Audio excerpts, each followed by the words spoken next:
I recently asked you if you had any questions that you wanted to ask me, and you didn't disappoint. In fact, I got so many responses, I'm actually going to split this into 4 different parts.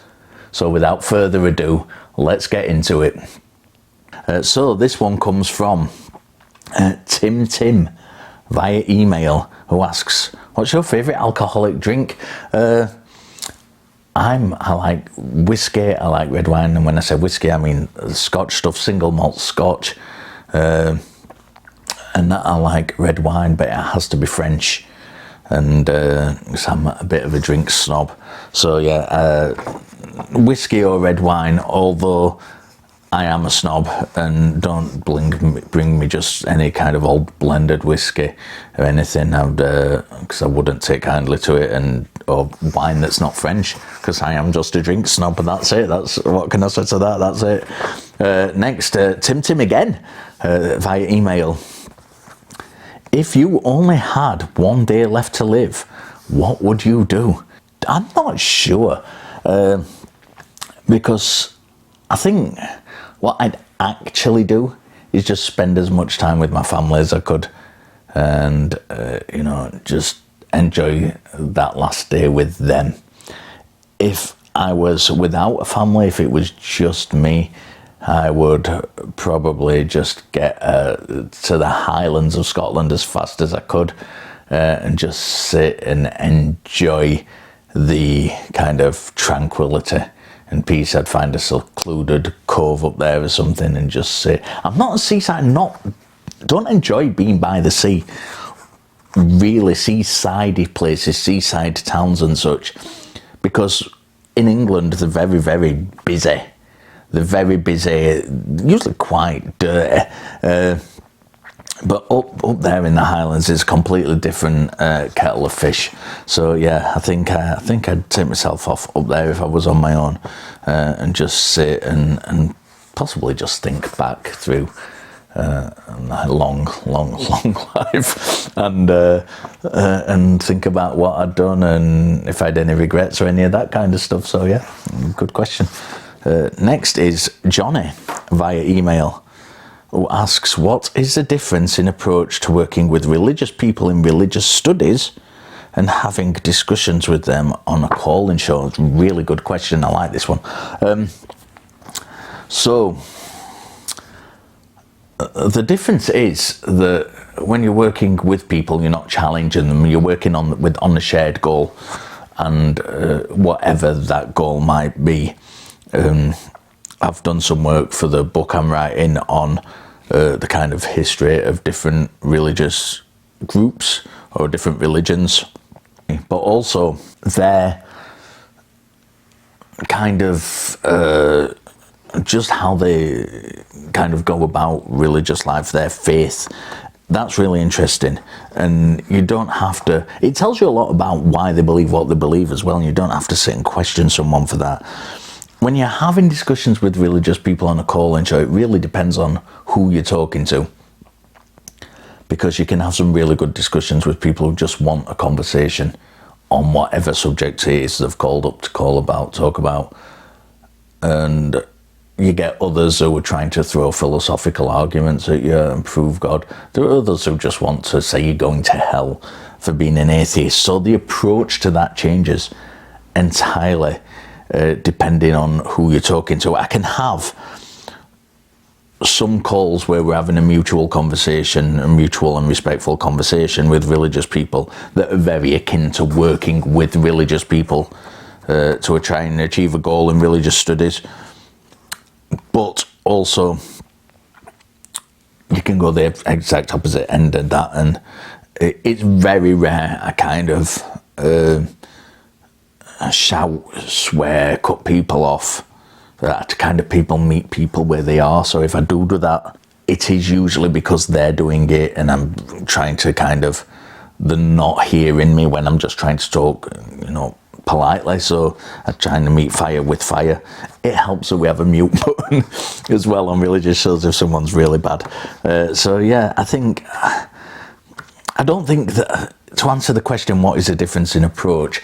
I don't think there isn't necessarily a difference in approach, just as a broad brush statement, between having a conversation with a religious person on a call-in show and working with them. I think the approach, the kind of way you approach it, with kindness, compassion, trying to achieve a shared goal, whether in work or a shared conversation, I think that's pretty similar. I think the difference comes in when you get someone with a different attitude who's trying to either throw a gotcha at you or just wants to kind of insult you. I think that's where the difference lies, rather than there being a difference as such between the two things. Very good question, Johnny, via email. Thank you for that. And finally, KT via Messenger asks, what are your top 5 book recommendations? Ooh, I don't know. I'm going to have to pause the video and go and find some books and let you know. Okay, so top 5 book recommendations. This will probably change all the time, by the way. The Beginning and the End of Everything by Paul Parsons. This is a great book. There's lots of good books on cosmology. The reason I like this one so much is because, for 2 reasons.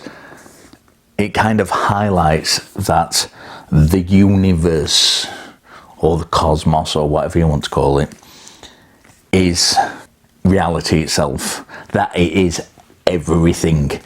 And the other thing that's really, really good about this book is that right at the very beginning kind of gives you a breakdown of the timeline of the Big Bang.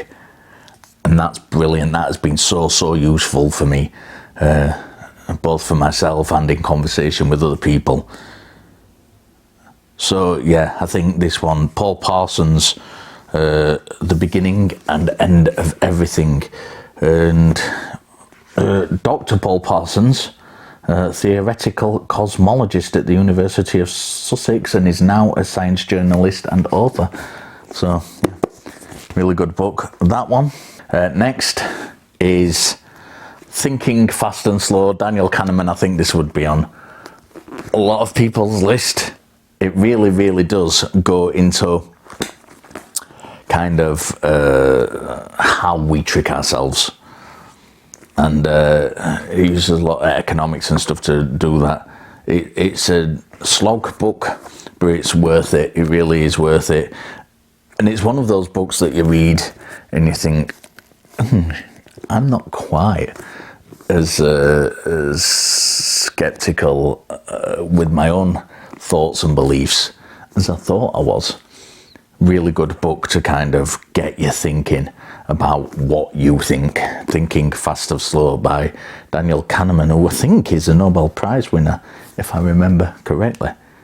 So next we'll go with the one I've just thrown on the floor, which is the groundbreaking King of Kings, if you like, Carl Sagan's Demon Haunted World.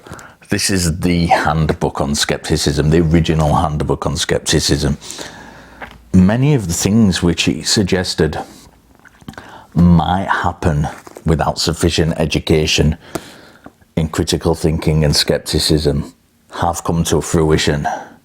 And I think that's one of the reasons why this book is so good.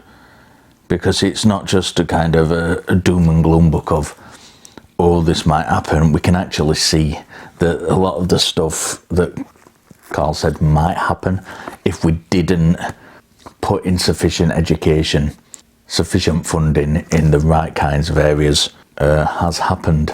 And it's a brilliant book. It is my go-to recommendation for anybody wanting to read for the first time skepticism. The next one is Paranormality by Professor Richard Wiseman. This is a great book. The reason I like this book so much is because it talks about different things like psychics and things like that, the supernatural outside of religion, which we don't get to talk about too much on our call-in shows at the Atheist Community of Austin. But it talks about the psychology behind why we think certain things happen and why people might believe in the supernatural, ghosts and things like that. And it's really good in that respect. But what it does as well, if I can find an example of this, is it gives you little 2D barcodes that you can scan to actually go and have a look at the stuff on his YouTube channel, which he's talking about in this book. And I think that's a really, really good idea. And it's brilliant, just how it's all put together. So Paranormality, it's subtitled Why We See What Isn't There, a great book on psychology of the paranormal. And so yeah, that one is one of them. And the last one, the fifth, I'm going to recommend from KT, who asked this question, is Feeling and Knowing, Making Mind Conscious by Antonio Damasio. This is kind of an introduction to Antonio Damasio's work, and he says in this book himself the reason he wrote this is because he was getting a lot of people saying, I really enjoy your books, I really enjoy your work, but they're quite complex. I'm not quite following everything you're saying.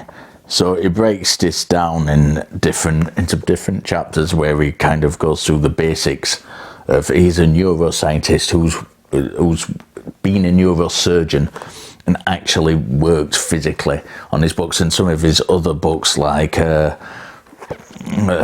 Feeling of What Happens and that kind of stuff, going to case studies of his own patients and how their behaviour has changed after neurosurgery. It really, really is a great kind of glimpse into how consciousness is heavily reliant on the physical. So yeah, this is a great introduction to Antonio Damasio's works, Feeling and Knowing. If you can get hold of a copy of this, please do. And I appreciate all your questions very, very much. And I'm going to do some more of this in future.